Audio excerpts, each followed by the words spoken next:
네, 안녕하십니까. 소개를 너무 잘 해주셔서 이제 제 소개를 뭐라고 더 붙일 말이 없습니다. 저는 현직 서양 화가이자 저술가 그리고 이제 논객이라고 해야죠.으로 활동하고 있는 권윤지라고 합니다.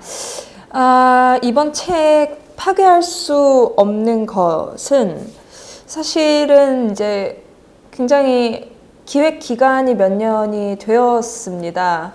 이제 맨 처음에 이 책을 쓰게 됐던 계기는 우리 경마장 가는 길의 작가이신 하일지 문인께서 책을 한번 이렇게 제안이랄지 의뢰랄지 그 중간 정도 되는 방식으로 저한테 미투 당한 남자들을 사랑한다고 한번 써보라고 하셨습니다.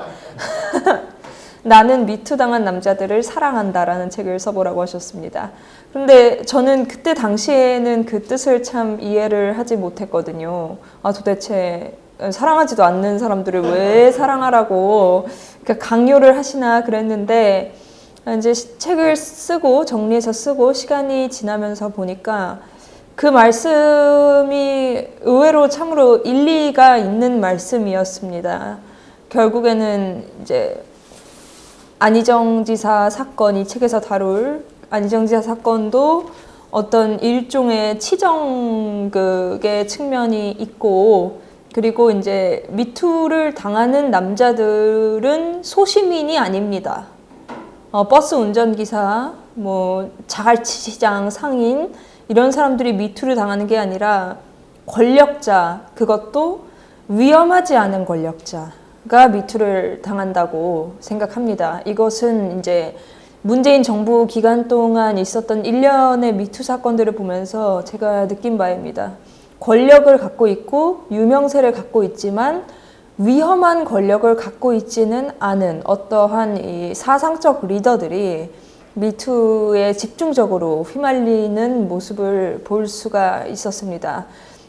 그래서 거기에는 이제 뭔가 이유가 있을 것이다 라고 생각을 하기도 했습니다. 저는 안희정 캠프의 막내 상근자였습니다. 저는 안희정 지사와 함께 일하고 싶어서 지사님이 계시는 국회에 가서 대뜸 일을 같이 하고 싶습니다 라고 해서 상근자가 되었습니다. 그리고 일을 하면서 이제 예술 비서관을 꿈꾸었습니다. 노무현 정부에는 책 읽어주는 비서관이 있었다고 합니다. 책 읽어주는 비서관은 일주일 내내 다른 비서관들이 국정 업무를 볼 때 책만 읽습니다. 그리고 일요일이 되면 대통령에게 자신이 읽은 책에서 뽑은 재미있는 내용들을 브리핑합니다. 예를 들면 우주의 생성과 소멸에 대한 내용일 수도 있고, 예술가들의 죽음에 대한 내용일 수도 있고, 혹은 사회의 현상에 대한 새로운 시각일 수도 있습니다. 그러나 이 책을 읽어주는 비서관이 어떤 내용을 브리핑하든 그 공통된 것은 대통령에게 영감을 불어넣어주는 것입니다. 정치를 한다는 것은 여러 사람과의 알력 투쟁과 이해 싸움을 전제로 합니다.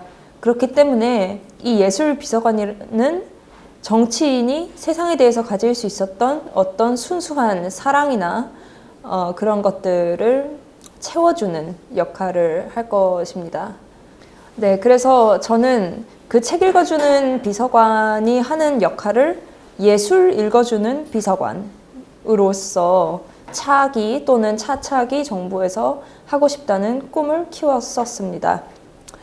이제 그러던 차에 3월 5일이 되었습니다. 저희 캠프는 해단을 하고 지사께서는 총선 출마 또는 도지사 3선 사이를 오가면서 고민을 하시고 계셨습니다. 그때 3월 5일에 저는 학교에서 돌아와 보니까 인터뷰석에서 제 캠프 선배가 앉아 있었습니다. 이제 그게 모든 것의 시작이었습니다. 사실은 이 책에 사건에 대한 경험을 아주 자세히 담지는 않았습니다.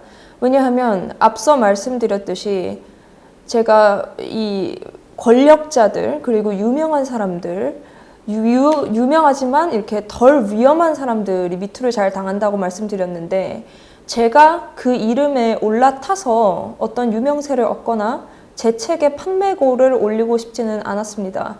해서 사건에 대해서는 굉장히 개괄적인 내용만 담았습니다.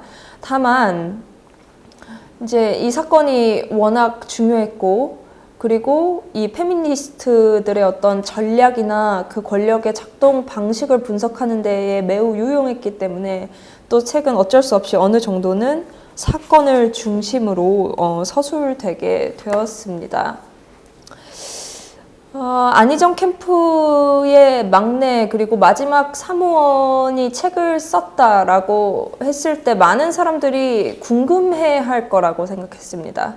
그리고 저희는 보도자료를 86곳에 뿌렸습니다. 그리고 제 책을 나서서 막 여기저기 홍보 아닌 홍보를 하시고 그리고 보이지 않는 곳에서 제 책을 읽은 분들이 현재 매우 많이 계십니다. 그런데 언론이나 어떤 뭐 라디오 프로그램이나 심지어는 유튜브에서도 제 책은 전혀 다루어지고 있지 않습니다. 저는 이것이 말해주는 것이 페미니즘이 미투를 통해서 획득했던 어떠한 정당성이 굉장히 크고 또 그것을 위반했을 때 돌아오는 대가라는 것도 그동안 컸을 거라고 생각하기 때문입니다. 그러니까 페미니즘 이슈에 대해서는 철저하게 이 페미니즘 진영의 입장에 따라서 그 이슈를 다루거나 보도하거나 또는 보도하지 않거나 해야 하고 그렇게 되지 않았을 때 어떤 징벌적인 혹은 이제 사회적인 뭐 매장이라든지 지탄 이런 것들이 돌아오는 어떤 당근과 채찍과 같은 상황을 끊임없이 겪어왔기 때문에 현재 제 책에 대해서도 이런 반응이 있지 않을까 그렇게 생각을 합니다. 책의 내용을 간단히 소개해 드리겠습니다. 이제 책의 내용이 조금 의외이실 수도 있습니다. 이제 페미니즘을 얘기한다고 하면서 뭐 진보주의에 대한 얘기도 나오고 조국 장관에 대한 얘기도 나오고 합계 출산율에 대한 얘기도 나오고 여러 가지 다른 사회적 이슈들에 대한 이야기가 많이 등장합니다. 어쩜 그런 다른 얘기들의 비중이 더 높습니다. 그런데 그렇게 될 수밖에 없었던 이유는 이 젠더 문제라는 것이 다른 사회적 이슈, 뭐 예를 들면 안보나 경제 이슈에 비할 때 우리의 일상적 삶, 내밀한 어떤 이야기 그런 것들과의 접점이 더욱 크기 때문입니다. 예를 들어서 경제 문제가 안 좋다고 해서 출산율이 떨어지는 건 아닙니다. 그런데 젠더 문제는 출산율을 떨어뜨렸습니다. 그리고 뭐 안보 상황이 위험하다고 해서 남과 여가 사랑을 하지 않는 것은 아닙니다. 다만 페미니즘이 어떤 비혼과 비연애 그리고 뭐 잠재적 가해자론 이런 것들을 주장하면서 여성들 사이에서 크게 유행할 때 여자와 남자는 사랑을 하지 않았습니다. 이러한 식으로 젠더 문제는 우리 사회에서 그 문제와 관련 없어 보이는 굉장히 여러 부분과 맞닿아 있습니다. 그리고 또한 진보주의와도 굉장히 묘한 관련성을 맺고 있습니다. 젠더 문제와 진보주의의 관련성에 대해서 조금만 더 첨언드리자면 원래 페미니즘은 진보 운동의 한 축을 담당하면서 사회의 전체적인 진보 그리고 자유와 민주화는 반드시 여성의 해방을 가져온다. 그리고 여성들도 우리가 이렇게 안고 빼놓지 않고 가야 한다. 그런 어떤 명분으로서 진보 운동의 굉장히 중요한 한 축이었습니다. 그리고 문재인 정부 시기 대통령이 페미니스트 대통령이 되겠다고 했을 수 있었던 이유도 그리고 정부 초기부터 일련의 미투 사건들이 대단한 정당성을 가질 수 있었던 이유도 어떤 진보주의의 대의와 당위와 페미니즘이 결합해 있었기 때문입니다. 이 책에서는 진보주의와 페미니즘의 동거를 굉장히 불편하게 봅니다. 그러니까 과도화된 페미니즘이 진보주의로부터 떨어져 나와야 된다고 주장을 하고 있고, 또한 이미 그들은 진보주의로부터 떨어져 나온 채 또는 진보적인 정신을 잃은 채 그들의 정당성을 위해서 진보주의에 기대거나 기생하고 있다고 보는 것입니다. 모든 장의 내용을 자세히 소개해드리기는 시간 관계상 어렵습니다. 그리고 이제 책을 보시면 제가 전체적인 취지는 말씀드렸으니까 조금 더 책을 잘 이해하실 수 있을 것 같습니다. 그리고 이제 시작 부분에서 기자님께서 파괴할 수 없는 것이라는 이 제목이 알듯 말듯 이제 묘하다고 말씀해 주셨는데, 여기에서는 파괴할 수 없는 것이 이제 인간의 양심을 의미합니다. 그리고 조금 더 깊이 있게 설명드리자면 양심과 직관을 의미합니다. 미투 사건들을 이제 이렇게 운용을 한달까요? 이렇게 미투 사건들을 아무튼 끌고 나가면서 페미니스트들은 굉장히 낯선 개념들을 제시했습니다. 그것들 중에 이제 대표적인 것이 성인지 감수성, 2차 가해, 피해자 중심주의, 이러한 개념들을 제시했습니다.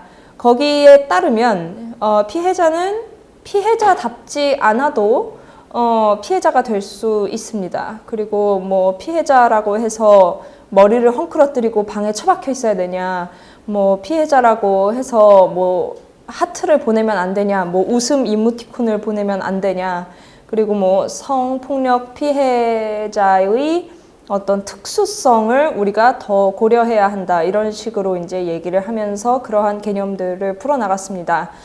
저는 책에서 그 개념의 모든 취지를 다 긍정합니다. 그런 것들은 외국에서도 인정받은 굉장히 이제 선진화된 범죄에 대한 접근이고 또 좋은 것입니다. 왜냐하면 인간사는 굉장히 복잡하고 전형화된 인간은 현실에 그렇게 많지 않기 때문입니다. 그런데 그럼에도 불구하고 제가 안희정 지사 미투 등의 미투를 비판하는 이유는 그러한 좋은 개념들을 엉뚱한 데에 갖다 붙였다는 것이고, 그렇게 엉뚱한 데에 갖다 붙이면서 이제 그 개념의 취지 자체에 공감한 사람들이 그 엉뚱한 대상, 안희정 지사라든지 박원순 시장을 비판하도록 여론전을 했다는 점입니다. 그러한 면에서 저는 비판을 하고 있는 거지 페미니즘 자체를 비판하고 있는 것이 아닙니다.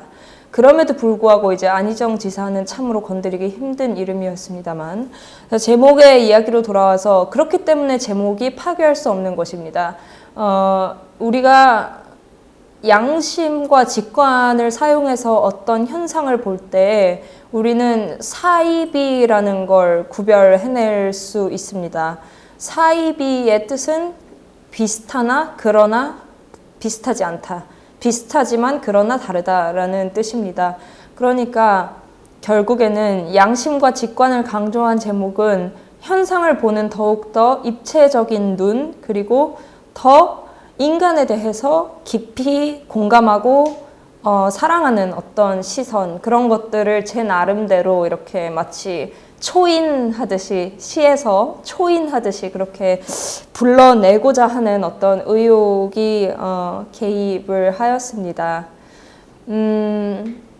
실제로 저는 이제 이 영상은 여기 계신 분들뿐 아니라 많은 분들이 보실 거기 때문에, 그리고 또 조만간 제가 박원순 전 시장님 다큐멘터리 제작위원회와 또 함께 하고 있습니다. 그때 언론 시사회 때 이 세상에 공개를 할 것이기 때문에 오늘의 영상에서도 미리 말씀을 드리고자 합니다. 저는 이 책을 쓰면서 미투 사건의 전말뿐만 아니라 수많은 성폭력 사례 그리고 무고 사례를 모두 조사했습니다. 그리고 제 자신이 누구도 좀 상상하기 어려운 좀 비인간적인 강간의 피해자이기도 합니다. 그렇기 때문에 저는 진실의 무게라는 것, 그리고 이 가해자와 피해자 간의 이 절대적인 힘의 차이라는 것, 그리고 이 폭력이란 것이 현실 속에서 얼마나 교묘하게 작동을 할 수 있는지, 그리고 악이란 무엇인가, 선이란 무엇인가, 이런 어쩌면 무거운 화두들에 대해서 누구보다 젊은 나이에 많은 사색을 하였습니다. 그랬기 때문에 제가 이렇게 정치적인 어떤 이해관계나 정치적인 목적을 가지고 과대화되거나 이렇게 이 뻥튀기 된, 언론상에서도 뻥튀기 된 어떤 그런 미투 사건들의 이 진위, 그리고 경중, 그리고 그것들이 작동되는 방식에 대해서 책을 한 권을 쓸 만큼 깊이 있게 생각할 수 있었습니다. 그래서 저는 앞으로 이 책과 관련된 활동을 하면서 또 박원순 다큐멘터리 제작 활동을 하면서 드디어 이제 제가 피해자라는 것을 만천하에 밝히기로 했습니다. 그렇게 밝히기로 한 이유는 다른 것이 아닙니다. 제 사적인 문제가 공익에 기여할 수 있다면 저는 제가 겪을 수 있는 어떠한 부끄러움이나 수치심도 감수할 준비가 되어 있습니다. 제가 이 책에서도 그리고 저의 피해 사실을 밝히면서도 논객으로서 가장 하고 싶은 말은 진실은 이제 무겁다는 것입니다. 그러니까 정말 우리가 범죄라고 부를 수 있는 어떤 행위는 일상으로부터 전혀 동떨어진 굉장히 질적으로 다른 어떤 것입니다. 그리고 그것은 정치적인 목적을 가지고 조작하거나 아니면 더 혐의가 중한 것처럼 바꿀 수가 없는 엄중한 진실이라는 점입니다.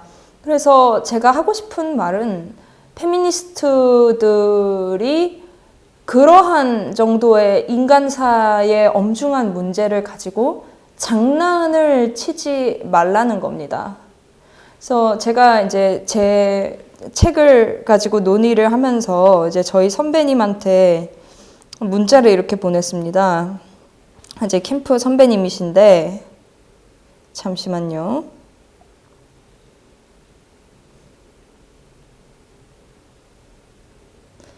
내가 20대 여성이고 강간의 피해자다. 그럼에도 불구하고 이런 활동에 나서는 건 정치적으로 조작된 성범죄와 진짜 범죄가 질적으로 다르다는 걸 뼈저리게 알기 때문이다. 나는 여성계로부터 아무 도움도 받지 못했다. 실제로 저는 이렇게 말하려고 했습니다. 그리고 자, 이왕 밝힌 거, 제가 성폭력 피해로 인해서 여성 단체와 연계가 되어서 상담을 받은 적이 있었습니다. 그런데 그때 상담사가 제가 이 책을 집필하고 있다는 사실을 알게 되었습니다. 그때 상담사가 했던 말은 이랬습니다. 당신의 무의식 안에 가부장제의 잔재가 있기 때문에 당신이 아픈 것이다. 그리고 김지은 씨 같은 선례가 있었기 때문에 당신이 이러한 혜택을 받을 수 있는 것이다. 책의 내용에 대해서 전면적으로 다시 생각해 보기 바란다. 그러니까 어떤 안희정 사건과 그 이후에 이제 후속적인 정치적으로 이렇게 맥락화된 미투 사건들은 마치 여성계의 리트머스 시험지 같은 것이라고 저는 생각하게 되었습니다. 이제 그러나 우리가 아무리 좋은 취지를 가지고 아무리 좋은 활동을 한다고 하더라도 그 기초 공사와 기반이 잘못된 상태에서 우리는 좋은 선을 실현할 수 없습니다. 그리고 이제 이 책에도 나오는 얘기인데, 저는 이화여대를 졸업하였습니다. 이화여대를 졸업한 사람이 이런 책을 쓰고 이런 말을 한다는 건 참 여러모로 의외일 텐데, 제가 이화여대에 재학 중일 때 여성계에 이렇게 긴밀하게 연결되어 있는 이제 어느 여성계 인사라고 표현을 했는데, 교수님과 굉장히 친밀한 이 사제 관계를 맺은 적이 있었습니다. 그런데 그때 그분이 안희정 지사 사건에 대해서 그런 말을 했습니다. 우리도 김지은 씨가 이상하다는 걸 알고 있다. 우리는 알고 있다고 했습니다. 우리도 걔가 좀 이상하다는 거 알아. 그분이 술이 저도 만취가 되고 그분도 만취가 된 상태에서 한 얘기입니다. 우리도 걔가 좀 이상하다는 거 알아. 근데 걔가 꽃뱀이 돼버리면 온 세상 여자들이 다 꽃뱀이 되는 거야. 그래서 우리는 그 사람을 피해자로 만들어야 돼. 그게 모든 여자들을 다 구하는 길이야. 이렇게 말을 하였습니다. 그런데 오히려 여성계는 그 상황 속에서 가치의 기준을 재정립하는 데에 노력을 쏟았어야 한다고 생각합니다. 그러니까 어차피 진실은 무겁습니다. 그리고 진실은 진실만의 주파수를 가지고 있다고 저는 생각합니다. 그렇기 때문에 우리는 말하지 않아도, 때론 보이지 않아도 진실에 접근할 수 있고 진실을 느낄 수 있고, 그렇기 때문에 능동적으로 진실을 밝히는 일에 착수할 수도 있습니다. 진실이란 그런 것입니다. 그리고 김지은 씨 같은 경우는 아무리 좋은 말로 포장을 하여도 거짓의 주파수를 내고 있습니다. 그리고 사람들은 그것을 몰라볼 만큼 바보가 아닙니다. 그래서 그때 여성계가 김지은 씨의 어떤 거짓말이나 과대망상적인 어떤 그런 고소를 방치하고 그녀를 이렇게 성녀로 만들어줄 것이 아니라